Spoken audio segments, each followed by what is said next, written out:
আসসালামু আলাইকুম। Real village cooking চ্যানেলে সবাইকে ওয়েলকাম জানাচ্ছি। আজকে এই প্রচণ্ড গরমে পাকা আম দিয়ে আজ আইসক্রিম বানিয়ে দেখাবো। পাকা আমের মরশুম চলে যাওয়ার আগে এইভাবে মিষ্টি পাকা আম দিয়ে আইসক্রিম বানিয়ে নিতে পারেন। আর গরমে পরিবেশন করবেন, খেতে এতটাই ভালো লাগে, মুখে দিলেই মিলিয়ে যাবে, এতটাই টেস্টি হয়। চলুন তাহলে আজকের এই পাকা আম দিয়ে কিভাবে আইসক্রিম বানাবেন সেটা আপনাদের সঙ্গে শেয়ার করব। এখানে আমি পাকা আম নিয়ে নিয়েছি, আমগুলো খুবই মিষ্টি। এখানে দুটো আম নিয়েছি আর আমি এইভাবে মাঝ বরাবর কেটে নেব। কেটে এর ভেতর থেকে আমি পাল্প বার করে নেব। আমের কালারটা যেন ভালো থাকে সেই রকমের আম নেবেন, এতে করে আইসক্রিমটা দেখতেও ভালো লাগবে আর খেতেও খুবই টেস্টি লাগবে।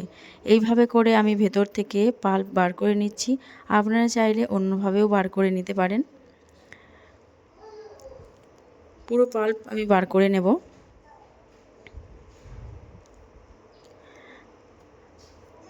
এই দেখুন, এইভাবে করে আরেকটাও বার করে নিচ্ছি।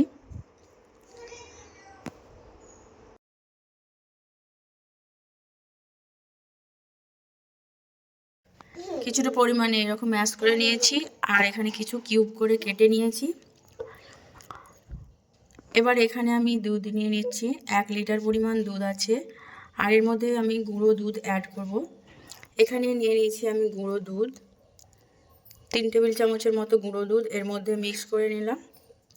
ঢেলে ভালোভাবে মিশিয়ে নিচ্ছি। খুব ভালোভাবে মিশিয়ে নিতে হবে। আর দুধটা এখানে হালকা গরম আছে, হালকা গরম থাকা অবস্থায় ভালোভাবে মিশিয়ে নিচ্ছি। এবার এর মধ্যে অ্যাড করে দিলাম 2 টেবিল চামচের মতো চিনি। চিনিটা আপনাদের পছন্দ অনুযায়ী কম বেশি করে নেবেন। যখন ভালোভাবে মিশে যাবে আর বলক চলে আসবে, খুব ভালোভাবে এটাকে আমি ফুটিয়ে নেব আর একটু গাঢ় করে নিতে হবে। 2 টেবিল চামচ আমি কাস্টার্ড পাউডার ঠান্ডা দুধের মধ্যে গুলে রেখেছিলাম, সেটা এই দুধের মধ্যে অ্যাড করে দিচ্ছি। দেওয়ার সঙ্গে সঙ্গে ভালোভাবে একটু নাড়াচাড়া করে নিতে হবে, নাহলে এক জায়গায় দলা বেঁধে যেতে পারে। অনবরত নাড়াচাড়া করে ভালোভাবে মিশিয়ে নিচ্ছি। আর কিছুক্ষণের মধ্যেই দেখবেন এটা জমে আসবে। এইভাবে করে অনবরত নাড়াচাড়া করে যাব। এই দেখুন অনেকটাই গাঢ় হয়ে এসেছে, এই দেখুন, দেখেই বুঝতে পারছেন। এবার এটাকে আমি ঠান্ডা করে নেব। ঠান্ডা করে নিলে এটা আরও অনেকটা জমে যাবে। এটাকে এক সাইডে রেখে ঠান্ডা করে নিচ্ছি।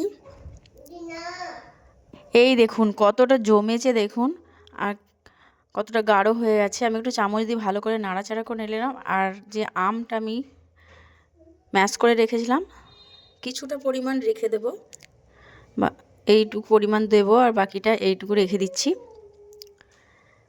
এটা ভালোভাবে মিশিয়ে নেব। এবার খুব ভালোভাবে মিশিয়ে নিতে হবে। এই পাকা আমের এই আইসক্রিম খেতে এতটাই ভালো লাগে, খুবই টেস্টি হয়, বাচ্চা থেকে বড় সকলের খুবই পছন্দের। আর আপনারা চেষ্টা করবেন মিষ্টি জাতীয় আম নেওয়ার, যেন খুব মিষ্টি হয় সেরকম আম নিতে হবে, এতে করে টেস্টটা খুবই ভালো আসবে। এবার এইরকম আমি একটা খাপ নিয়ে নিয়েছি, এটা খেজুরের। আপনারা চাইলে আপনাদের যে কোনো শেপেই করে নিতে পারেন। আমি এর মধ্যে কিছুটা দিচ্ছি, আমের মিশ্রণটা কিছুটা দিয়ে দিলাম। এবার আমি এর মধ্যে যে কিউব করে কেটে রেখেছিলাম আম, এর ওপর থেকে কিছুটা দিয়ে দেব। একটু ভালোভাবে সমান করে দিলাম। এবার কিউব করে কেটে রাখা আমগুলো আমি চারিদিকে এভাবে করে দিয়ে দিচ্ছি। আপনি যখন আইসক্রিমটা খাবেন আর এর মধ্যে যে এই আমের মিশ্রণটা দাঁতের মধ্যে লাগবে আর মিষ্টি মিষ্টি, খেতে এতটাই মজাদার লাগবে আপনারা বিশ্বাস করতে পারবেন না। এবার বাকি যে অংশটুকু আছে সেটুকু পুরোটাই ঢেলে দেব, চারিদিকে দিয়ে ভালোভাবে সমান করে নেব। এর মধ্যে আমি পুরোটাই দিয়ে দিলাম, একটু চামচের সাহায্যে আমি ঠিক করে নিচ্ছি। এইভাবে করে একটু ঠিক করে নিচ্ছি।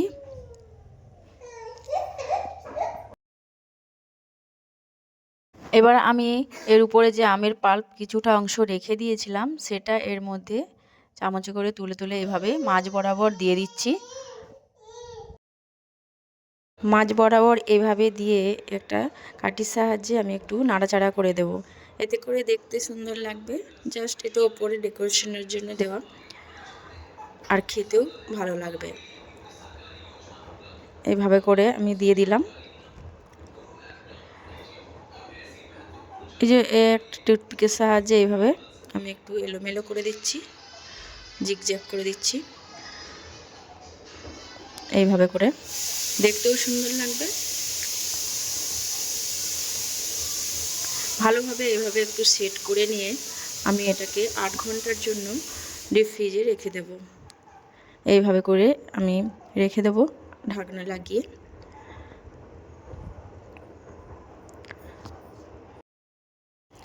আমি এইভাবে করে রেখে দিচ্ছি।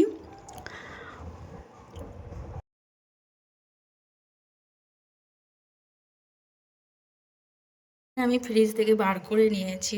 এই দেখুন কতটা ভালোভাবে জমেছে, দেখেই বুঝতে পারছেন। এবার একটু সাইড দিক থেকে আমি একটু ছাড়িয়ে নিচ্ছি। আপনারা চাইলে এখানেও পিস পিস করে নিতে পারেন, অথবা একটা ব্লেডের মধ্যে নিয়েও ভালো করে আপনারা আইসক্রিমের শেপে কেটে নিতে পারেন। আমি এখানে একটা চামচের সাহায্যে আমি তুলে নেব।